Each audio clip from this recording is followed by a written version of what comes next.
Hello everyone, आप सबका बहुत बहुत स्वागत है इस छोटी सी और प्यारी सी जानकारी भरी वीडियो में, जिसमें हम बात करने वाले हैं 1 अप्रैल यानी कि भारत का जो फाइनेंशियल ईयर शुरू हो जाता है, उसमें कुछ बदलाव आएंगे जो आप सबके लिए जानने ज़रूरी है। आप इसको शेयर ज़रूर करिएगा, क्योंकि ये हर किसी के लिए जानना ज़रूरी है। क्योंकि आज के टाइम पे हमारे भारत में यूपीआई जो सिस्टम है वो बहुत बड़े लेवल पर यूज़ किया जाता है, ठीक है। उसमें बदलाव होने जा रहे हैं। एटीएम कार्ड्स का आप सब लोग यूज़ करते हो, हालाँकि क्रेडिट कार्ड आप में से बहुतों के पास नहीं होगा, ठीक है? और होना भी नहीं चाहिए मेरे हिसाब से। आप एटीएम कार्ड का यूज़ करते हो, उस पे एक मिनिमम बैलेंस आपको रखना होता है, और अगर आप ट्रांज़ैक्शन करते हो, तो अब से उसके रूल्स कुछ चेंज होने वाले हैं। आपको पता है कि नया टैक्स भारत में आपका लागू है, टैक्स रूल, वो 1 अप्रैल से लागू हो जाएगा। टीडीएस आपका जो पहले 50,000 हुआ करता था, वो अब दोगुना हो चुका है। वो आपका लागू हो जाएगा। तो कुछ बदलाव है जो आपके लिए जानने ज़रूरी है। इस वीडियो में हम देखते हैं कि क्या-क्या बदलाव होने जा रहे हैं 1 अप्रैल से।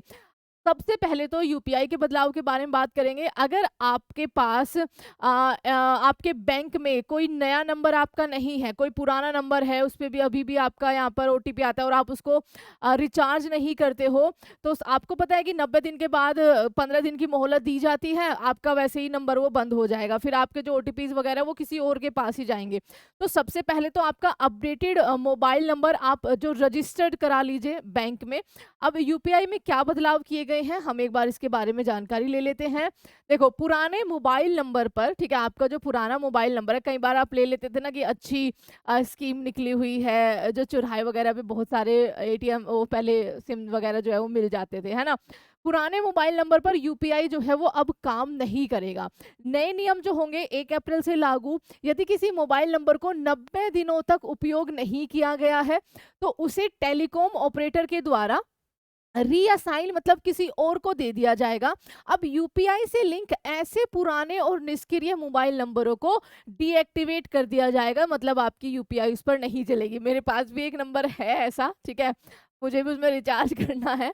अगर आपका बैंक से लिंक नंबर बंद या आपका बदला गया है, तो आपकी यूपीआई आईडी अनलिंक हो सकती है। दूसरा, और आप यूपीआई सर्विसेज का यूज़ नहीं कर सकते। और आज के टाइम में यूपीआई ना हो तो ऐसा लगता है कि जैसे पैसे ही नहीं है जेब में, है ना? यूपीआई यूजर्स के लिए क्या करना ज़रूरी होगा? आपको क्या करना है, बैंक में अपना मोबाइल नंबर अपडेट करें, ताकि आपकी यूपीआई सेवाएँ जो है वो चालू रह सके। यदि हाल ही में आपने नंबर बदला है, तो जल्द से जल्द उसमें बैंक में वो नया नंबर जो आपने चेंज किया है, वो बैंक में जाके रजिस्टर कर दीजिए। बहुत ज़रूरी है ये, ठीक है? बैंक रजिस्टर्ड नंबर का इस्तेमाल करते रहें, ताकि वो निष्क्रिय ना हो। आपको उसको यूज़ में लाना चाहिए, ठीक है? ऐसा नहीं कि कॉलिंग नंबर दूसरा है और ऐਵੇਂ ही बैंक बैंक में जो नंबर है वो एक दूसरा ले रखा है, उसमें आप रिचार्ज नहीं करते हो, आपका जो नंबर है वो जल्दी से बंद हो जाएगा, ठीक है। यूपीआई के अंदर जो आपकी कलेक्ट पेमेंट फीचर, और ये सब में होगा, चाहे वो आप गूगल पे यूज कर रहे हो, आप फोन पे यूज कर रहे हो, और अदर पेटीएम्स वगैरह सब पे ये लागू हो रही है। यूपीआई में कलेक्टिव पेमेंट का फीचर जो है वो खत्म होगा। देखो, हाल ही में एनपीसीआई ने आपको बताया ना कि कल या परसों आपका आउटरीच भी हो गया था, काम ही नहीं कर रही थी एक्चुअली, ठीक है।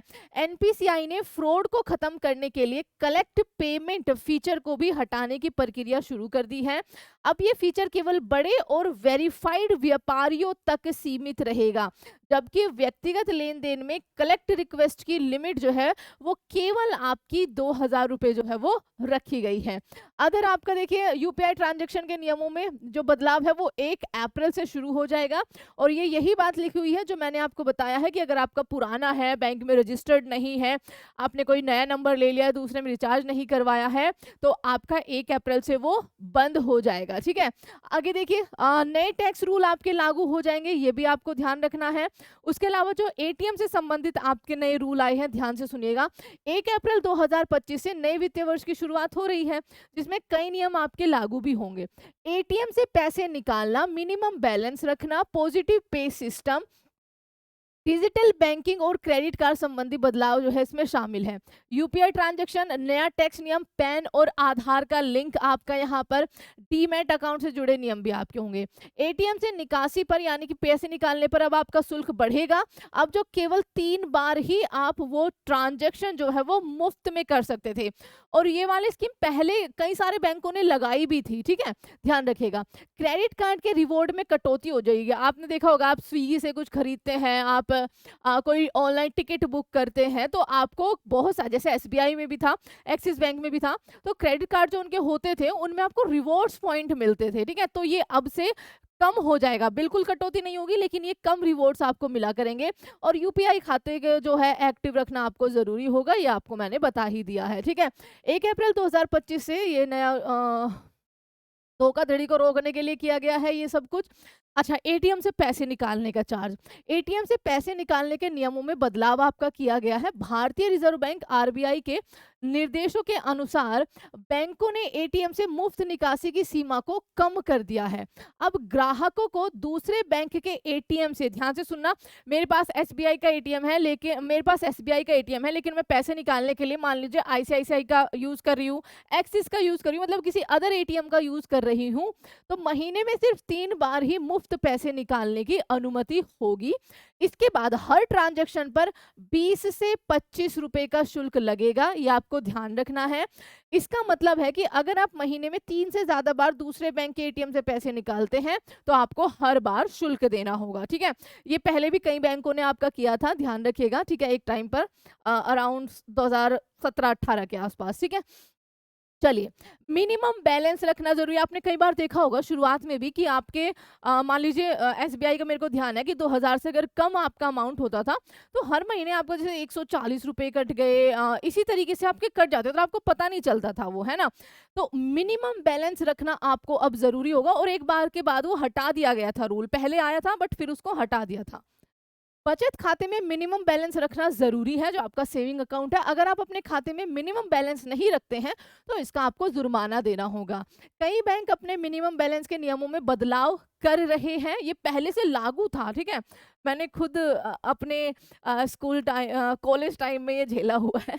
अलग अलग तरह के खातों, बैंकों और शाखाओं, जैसे मेट्रो, शहरी और सेमी अर्बन या ग्रामीण खातों के लिए मिनिमम बैलेंस की आवश्यकता अलग अलग होगी, ठीक है।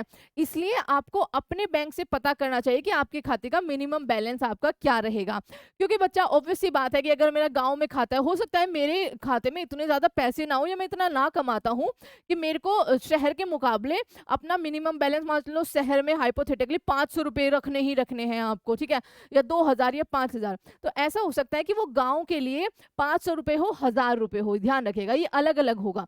क्रेडिट कार्ड के ये फायदे जो है वो आपके कम होने वाले हैं। 1 अप्रैल 2025 से क्रेडिट कार्ड के नियमों में बदलाव हो रहा है। इसमें रिवॉर्ड, शुल्क और जो अन्य सुविधाओं पर असर पड़ेगा। एसबीआई ने अपने सिंपली क्लिक क्रेडिट कार्ड पर स्विगी रिवॉर्ड से को 5 गुना से घटाकर आधा कर दिया है। एयर इंडिया सिग्नेचर पॉइंट्स को 30 से घटाकर 10 कर दिया है। IDFC first bank club Vistara milestone के फायदे बंद कर देगा, ठीक है, ये आपको ध्यान रखना है। इसलिए अगर आप क्रेडिट कार्ड का इस्तेमाल करते हैं तो आपको इन बदलावों के बारे में, क्योंकि ज्यादातर जो जॉब वाले लोग होते हैं वो क्रेडिट कार्ड का इस्तेमाल ही, ये रिवॉर्ड्स पॉइंट और जो फायदे मिलते हैं क्रेडिट कार्ड के, इसी वजह से क्रेडिट कार्ड के लिए जाते हैं वो, ठीक है। तो ये फायदे अब कम हो जाएंगे। बहुत सारे रूल्स जो है वो धोखाधड़ी को कम करने के लिए आए हैं। बहुत सारे रूल्स जो है वो बैंकों के पास और थोड़ा सा पैसा बचे इस वजह से लाए गए हैं, ठीक है। तो ये आपके रूल्स हैं जो आपके लिए जानने जरूरी है। और भी बहुत सारे रूल्स हैं, जैसे टीडीएस का हो गया, ठीक है, उसके लिए अभी आपका कोई काम नहीं है। पेंशन वगैरह का, एफडी पर जो ब्याज हो गया उसके बारे में आपके रूल्स हैं। उसके अलावा आपका जो यहाँ पर जो करंट अकाउंट है उसको लेकर आपके कुछ रूल्स चेंज हो जाएंगे। नए टैक्स के आपका जो न्यू टैक्स रिजीम है वो लागू हो जाएगा। बट ये यूपीआई और आपका जो कार्ड है, एटीएम कार्ड है, वो रूल्स आपके लिए जानने जरूरी थे। तो thank you so much everyone ये वीडियो देखने के लिए। प्लीज इसको शेयर करिएगा और बताइएगा कि क्या आपके भी पुराने नंबर बैंकों में है या फिर पुराना नंबर जिसमें आप रिचार्ज नहीं करते हैं उसी से आपका यूपीआई जो है वो चलता है। आप मुझे इसका कमेंट में आंसर जरूर दीजिएगा। And thank you so much everyone. Please subscribe परीक्षा पथ एंड जय हिंद। रात को 9 बजे आप सभी क्लास होती है आरआरबी एनटीपीसी और ग्रुप डी के लिए, वहां भी आप जरूर आइएगा। Thank you so much everyone. जय हिंद।